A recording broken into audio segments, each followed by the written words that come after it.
torpor or hibernation, how bears doze through the cold season, eating nothing for up to 3 months. Brown bears enter a winter resting period between October and December. They usually dig a den which they may use for several consecutive years. Natural caves or rock fissures sometimes also serve as retreats. Before the winter sets in, the bears cushion their dens nicely with grass, leaves, ferns, moss, and lichen. This cozy hole is ideal for dozing because brown bears are not true hibernators like, for example, hedgehogs. Although the frequency of their heartbeat and breathing slows down, the bears are easily woken and are able to defend themselves in the case of attack. Before their winter rest, bears must eat enough to form a decent layer of fat since they lose around a third of their body weight during this sleeping phase. Incidentally, the scientific community is divided about how to describe the bear's resting condition as winter sleep, winter rest, torpor, hibernation. All these terms are in circulation, but it is always about saving energy during a time of scarce food.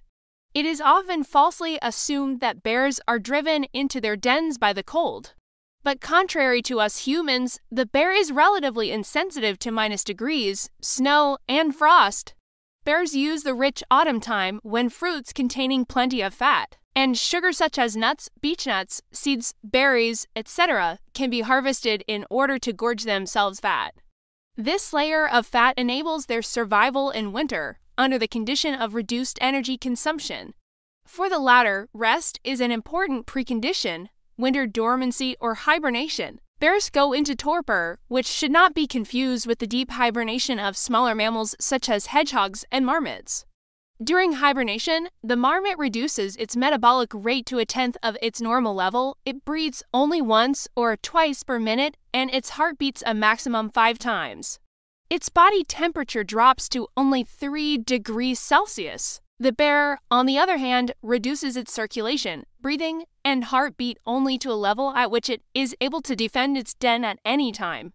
If it were to reduce the temperature of its heavy body, which weighs several hundred kilograms, to 3 degrees Celsius, it would be unable to get into gear without an external energy source. The exact manner in which it manages its energy balance, the shape of its temperature curves, and its restricted kidney function, this all largely remains a mystery. These questions are of great interest to human medicine. Taking into account that bears lie around for weeks without suffering a breakdown of bone or muscle mass, nor does the skin develop sores, a link can be made to one of the biggest challenges faced by geriatric medicine. And while kidney patients often need lifelong dialysis, the bear can seemingly switch its kidney function on and off when necessary. Each bear is different. Questions often crop up concerning the basic parameters of the winter resting phase. For example, how long do bears sleep? How much do they cool down?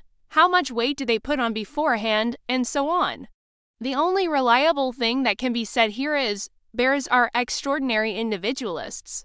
This means that no one bear behaves like another, just as each winter is different. Like with all biological phenomena, a high degree of flexibility is involved. And that is vital because in changing environmental conditions, inflexibility has often led to the extinction of animal species.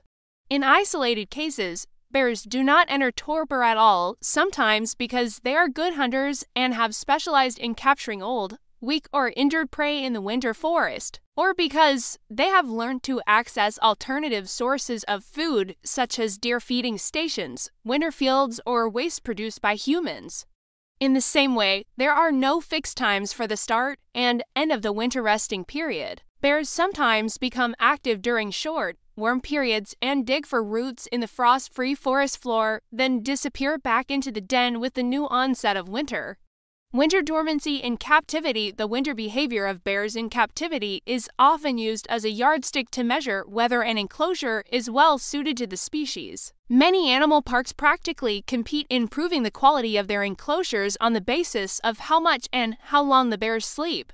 Although there is some justification for this approach, the lack of a winter resting phase is no sure indicator for inadequate keeping conditions. There is no form of keeping bears in captivity that equals the natural, wildlife of a bear. To come close, an enclosure would have to cover around 100 hectares per bear. Some bears tolerate a fenced habitat better than others.